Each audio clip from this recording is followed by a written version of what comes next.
I always like to sort of show her off near the beginning of the stream, and then she'll sit down and usually she'll rest. Right now she's cold. January is not her favorite month. And so anyway, we've got a bunch of little warm blankets and maybe a heated doggy bed and a bunch of other things that we're going to use for her. So anyway, she's going to co-host, but from a little bit of a distance here. I'll put her back in my lap. Been 2 weeks since we lost Henry, and it's been, every day is a little easier. She'll look around for him occasionally, Anyway, this is going to be just a partial monologue and respond to the chats, and then I'm going to do some gamings. Gaming singular. I'm going to jump into a game we're playing called The Evil Within, and I'm going to go ahead and broadcast it on the YouTube page, partially to mix it up and partially because I want to irritate the people who like to bitch and moan about, I didn't subscribe to your channel for this. I'm just like, well, click off. Geez, you got options. I've been having a wonderful time with this Trump tweet. I'll just put it up on screen here. You see this today? Trump says numerous states introducing Bible literacy classes, giving students the option of studying the Bible. Starting to make a turn back? ? Great. Well, this is just a ripe opportunity. And I'm like, well, I think studying what's in the Bible is a great idea. Make sure they include the pro-slave torture verses, Balaam's talking donkey, Jephthah's roasting his daughter as a human sacrifice, which got accepted, by the way, the evils of shrimp and lobster, remember shellfish is an abomination, the rules that you cannot intermingle certain fabrics, and of course, a woman is not authorized by God to teach the class. And there's other parts to this. I'll click this off here real quick.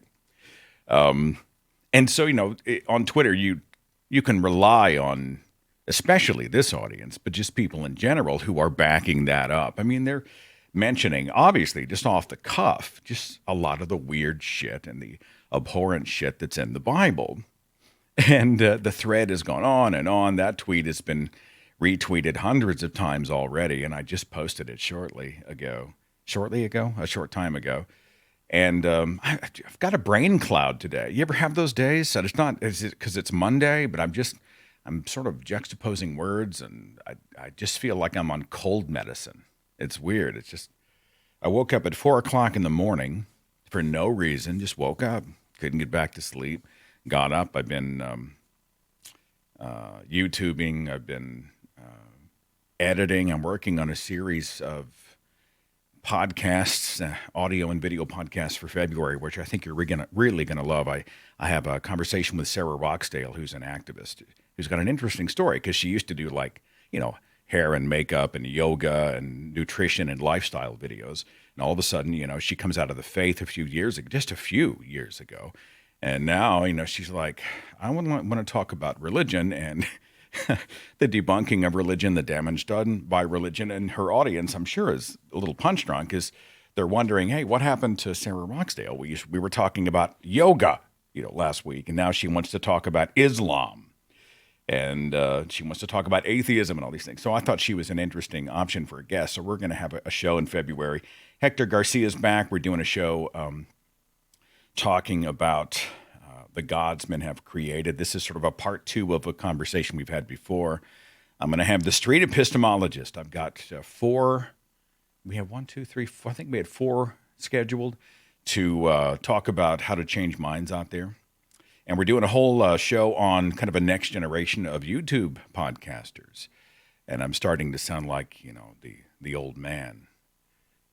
But there's a new breed of YouTubers who are talking atheism and religious criticism, counter-apologetics, getting into some philosophy, talking about the world, talking about cults, talking about some of these important conversations related to how superstition deludes us.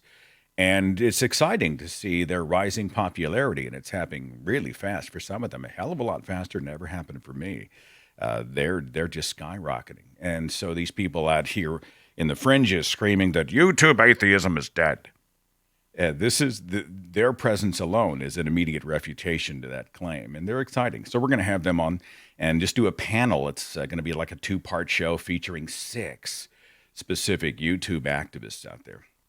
And I'm talking to an ex-Muslim. I mean, I've just got a lot of stuff going on. So I've been working on that all morning, and here being alone in this environment for 8-9 hours at a clip while Natalie's out. Sometimes it is, it's therapeutic to be able to broadcast, to be able to have a conversation, and via the chat I can sort of get a return on the conversation. We can have a little dialogue, and then, just the gaming is bubblegum for the brain. It's a way to decompress. One does not live in the edit bay alone. But back to the Trump tweet.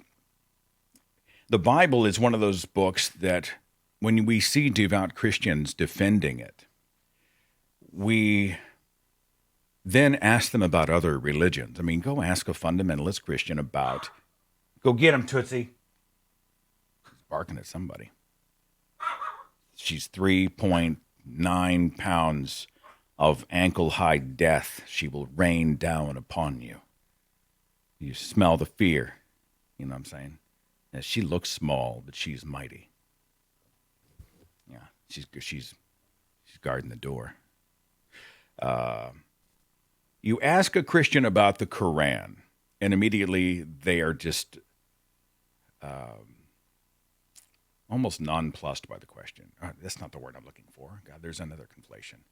They are a little bit stunned by the question if you try to equate them in terms of truth.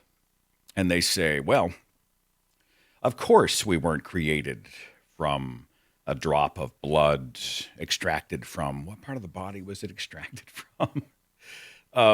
Of course, Muhammad didn't fly to heaven on a winged horse. And of course the Quran is man-made. Of course it's not true. And if you get into Scientology, well, of course, the story of Xenu and the story of Scientology is a man-made construct, complete crap. But Mormonism, well, of course, the Mormon church is based on a lie. Joseph Smith was a con man. Of course, he was out there bilking people out of their money. And the idea that he was, interpreting these plates with Egyptian hieroglyphics using a seer stone, which was translated into the Book of Mormon, is absolutely easily refutable. And then you ask them about the Bible, and they're like, well, of course that's true. But if you frame the Bible using slightly different language, which I sometimes like to do, not always on the one-on-ones because it puts people on the defensive. It's sort of I'm using more street epistemology myself, but if you're speaking in a slightly larger stage about the Bible, I usually don't say Adam and Eve in the garden. I say dirt man and a rib woman, because if you were to put that story in the Book of Mormon, it would sound just as ridiculous. A divine, all-powerful wizard created hundreds of millions of galaxies so that in a tiny, tiny, tiny, tiny, tiny portion of it, he could conjure a dirt man and rib woman.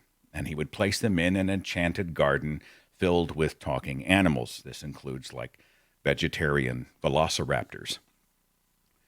And over a very unfortunate act of rebellion involving one piece of fruit, they were then all of a sudden compelled to cover themselves in leaves, cover their nakedness in leaves,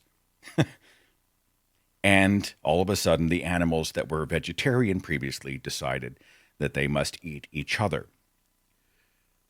They were expelled from the enchanted garden, and then all of the rib woman's sons had sex with her to populate the earth, because remember, she's the only female.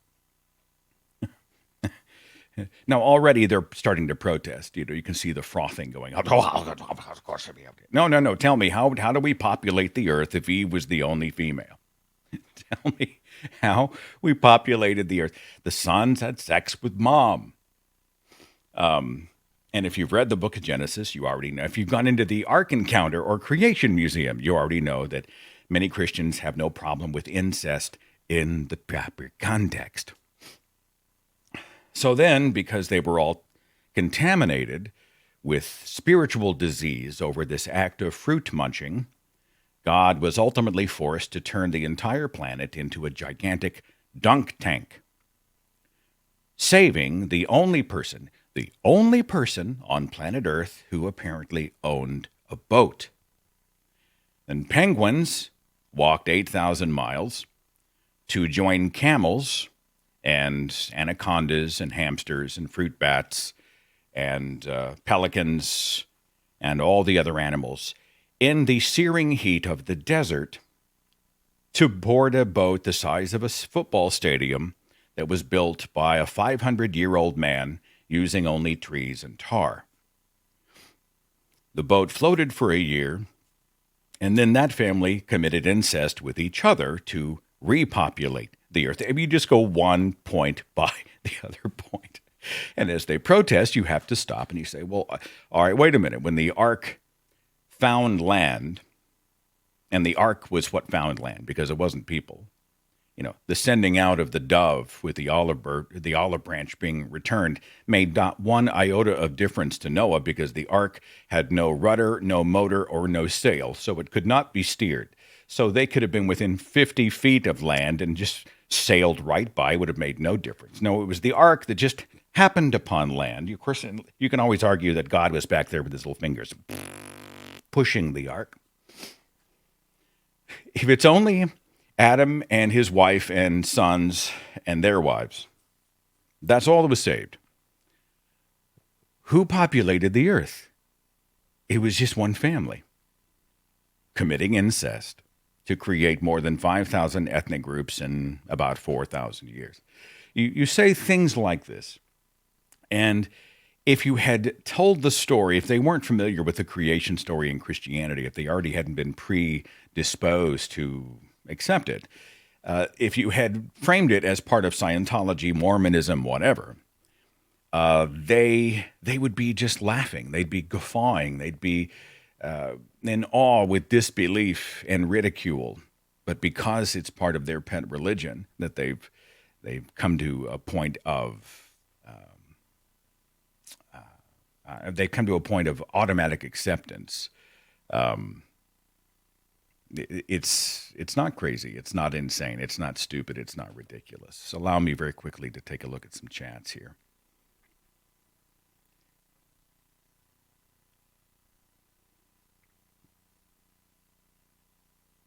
Sorry, I want to make sure I don't miss anybody. It's sort of a merging of 3 different chat streams: YouTube, Facebook, and Twitch, via a Restream app. So anyway, I'm going to be watching that Twitter thread with Donald Trump all day because more. In fact, I would encourage you. He tweeted it. Numerous states. I'll put it back up on screen. Just look for this Trump, which came out on the 28th, which is the date of the broadcast here. Look for this tweet. I refuse to follow him. I just happened to go on his page and take a look. Numerous states introducing Bible literacy classes, giving students the option of studying the Bible, starting to make a turn back. Great. Find that tweet, and I encourage you, if you are so inclined, to add your voice to the weird shit in the Bible thread. Okay? I mean, we've already gotten into the slavery versus the sacrifice of Jephthah, human sacrifice. You get into blood magic mud that heals blind people, 1,000-year-old human beings in a time period where the average lifespan was about 50. You've got banishing women when they are menstruating. They're banished from town. You've got, there's just so much good stuff to choose from. What about the guy who cooked food using his own shit? Was it Onan? Who was, he was, I think, as a symbolic act in regard to, I want to say it was the city of Israel, forgive my foggy brain, but he had to lie on his side for like hundreds of days and then flip over and lie on his side, and he cooked using his own feces. That's a good one to post in to that thread. Just post it in there. Do not boil a goat in its own mother's milk. This is critical stuff that you and I need to know and follow here in the 21st century. It's stuff that, don't put in anti-rape verses. No, no, no, no. Don't worry about forbidding rape in the Ten Commandments. No, no, no. Let's forbid people from wearing a cotton polyester blend or improperly flogging their human slaves. Let's do those things. Anyway, find the thread and knock yourself out, and Godspeed. Somebody said, Seth, please, we all know it. We read the Bible. Well, I'm sorry. You're assuming everybody in the thread knows these verses exist? I don't assume that. I'm assuming everybody would be curious and interested, and I'm prompting people to go and do some digging and participate in these conversations. But I think it's a wild assumption to say that Bible literacy is automatic with the atheist. It's true that atheists largely statistically know more about religion and its holy books than do their followers. But I'm not going to swallow the canard that they are automatically literate in what the Bible says, what it declares, what it is. Was it Onan? Onan wasn't killed for spilling his seed. Yeah, it was Onan who pulled out. Is that right? Onan was the one who was having sex, and he withdrew early, and he spilled his semen on the ground. God got pissed and executed him on the spot. What about the poor bastard that was helping to carry the Ark of the Covenant? All right? The Ark of the Covenant's like this holy, holy, holy, holy, holy object. And this guy stumbles while carrying, I think the oxen stumbled, and the guy... I don't know, he tripped or did something imperfectly while carrying the Ark of the Covenant, and God just executed his ass right there. I mean, because if you're going to carry the Ark, you must do so. You must have perfect footing. You're not allowed any sort of stumble or whatever. And if I recall, I'm doing it from memory, I think it was actually the fault of the oxen. So the oxen may have died as well.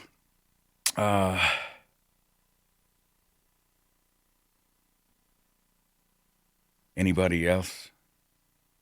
The shit bread was Ezekiel. Thank you for that.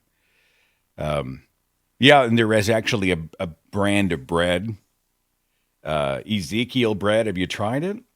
It's not. I don't think it's actually bread. It's like made of nuts or something. It's something that Orthodox Jews will eat because of its composition. We used to buy it for health food reasons when we were on a specific diet years ago. And Natalie loves Ezekiel bread. I think it just tastes like sawdust. It does not taste like bread. Bread should kind of melt in your mouth. Like you should be able to take the crust off the bread like you were when you were a child and kind of roll the middle portion into kind of a little ball and mash on it. And it's just soft and delicious. You can't do that with Ezekiel bread. You put a shit ton of butter on it and you put it in the microwave for about 25 seconds. You might soften it up just a little bit. I am not a fan. Let's see. Yeah, somebody find out what Ezekiel bread is made with. Captain Gothnog said, and who can forget Ezekiel 23:20? Oh, there she lusted after her lovers, whose genitals were like those of donkeys, and whose emission was like that of horses. That's right. They shot out their semen with the volume and intensity of a stallion. It's Bible porn. Get into the Song of Solomon. Oh, shit. I have to look some Song of Solomon up for everybody very quickly. I'm just going to type Weird Song of Solomon. It's supposed to be a romantic kind of a book. They pitched it this way whenever I was in Christian school. The Sultry Song of Solomon. Let me see if they list some good verses here.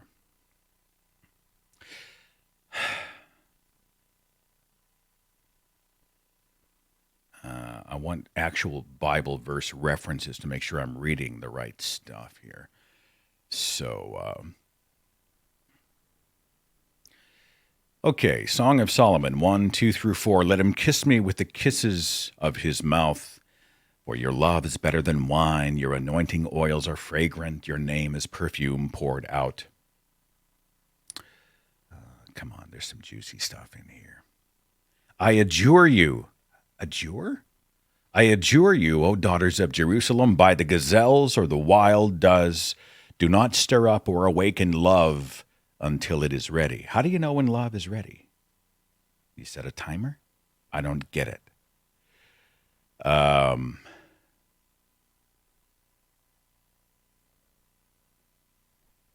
Yeah, this is lame. There's some better ones. There's something about, oh, here we go. Your two breasts, your two breasts are like two fawns, twins of a gazelle,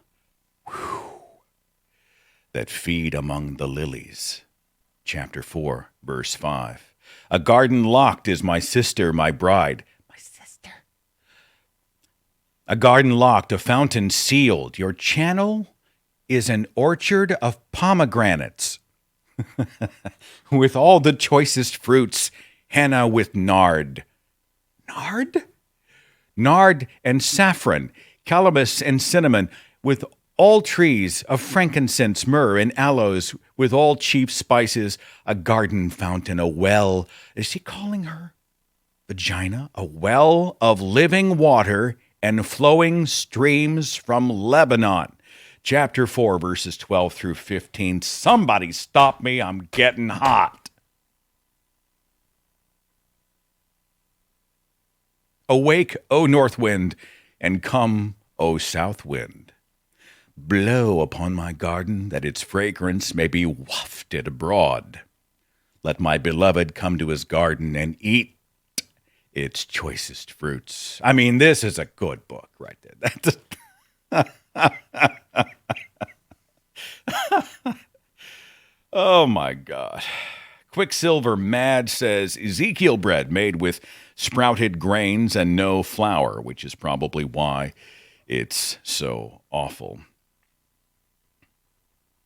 Back to the, thanks, Philip, organic sprouted wheat, filtered water, organic sprouted barley, organic sprouted millet, malted barley, organic sprouted lentils, God, soybeans, what is that? Spelt, yeast, organic wheat, gluten, sea salt, rolled in organic unhealed sesame seeds. I wonder if this is an organic dish. It reminds me of a recent trip we made to a health food grocery store that's just down the street. The food's actually pretty good. It's a place called Sprouts. It's sort of like Whole Foods. I don't know if Sprouts and Whole Foods are national chains or not. I know they're regional chains. And, I mean, we buy there because it's not expensive, and we buy there because it's convenient. You can't get everything there. But I have noticed that on every piece of packaging, it says organic, or it has some sort of a health food dog whistle on it for people to go, oh, gluten-free. I'm like, well, do you have celiac disease? Because if you don't, I don't think it really matters. There's a shit ton of non-GMO, and I'm like, this may be a problem. Like some of the stuff I would like to see modified for the sake of us. Natural, all natural, these types of words. And you can put it on anything. Even they have soft drinks, and they'll say something healthy about it and put it out there. And I just think this is all marketing. I'm not saying that there aren't healthy and unhealthy foods. I'm saying that whenever you say these types of things, and you market it in this way, it's like back when oat bran was a big thing. Oat bran is good for you. It helps in this, and this. And it took about 5 minutes before there was oat bran everything. Oat bran bread and muffins and cereal. And, it was just ridiculous. And they were just pandering. They were just marketing, trying to capitalize on the craze. I got nothing against eating healthier, but come on. If you put all natural or gluten-free on my Rice Krispies, which I love, there's still Rice Krispies, for Pete's sake.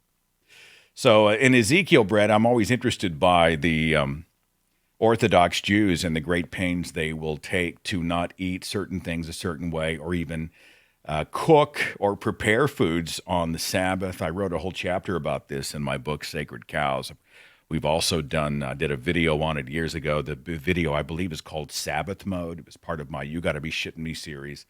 And, these people, this is nuts. They have elevators that stop automatically at every floor on the Sabbath because it is spiritually illegal to press an elevator button between sundown on Friday and sundown on Saturday. You can't press an elevator button, because if you do, that electrical charge that actually starts the light inside is considered kindling a fire, and so that is not permitted. You cannot do that. They unscrew the light bulbs in their ovens where they warm the food on the Sabbath, because if the light bulb goes on, that constitutes kindling. They have these appliances with Sabbath mode, and there's a good chance if you bought an oven or stove in the last 5-6 years by any major retail manufacturer, that they have a Sabbath mode on them, which removes certain functions on the Sabbath so that you will not be in violation of God's law. And I just think to myself, do people have any idea how ridiculous they are? Do these people really think God cares whether or not a light bulb goes off in the oven, whether or not they push the floor of an elevator? I mean, the stuff that constitutes work to them, violating the Sabbath, violating this sacred day, God's law. It's just pathetic. And it's another great example of how religion damages people. Anyway, take one more look at the chat. I'm going to put Rat Dog out real quick, and then I think we'll do a little gaming, okay? Let's see. Maxim asked, but do they have a Black Sabbath mode? That's good. Suzanne asked if you can turn on a light when you need to go to the bathroom. Can you wipe? I don't think you're allowed to flip a light switch. Didn't you hear that story in New York? This was years ago. I don't know how many people died in the family, most of them children. But because it was forbidden to strike a match or to turn on a light, they did candles. They had candles that they had lit just before dusk on Friday. And they all went to sleep that night because they need the candles to continue burning, because God wouldn't want you to have to relight them on the Sabbath. The candles set something on fire, the entire place engulfed in flames, and I think 8 people burned to death in that house. 8 people. It was a lot. It was a big family. And it was because they had to have a fire in continuous burn during the Sabbath. They were not allowed to create fire. So I don't think a light switch is allowed. I think it kind of is what it is.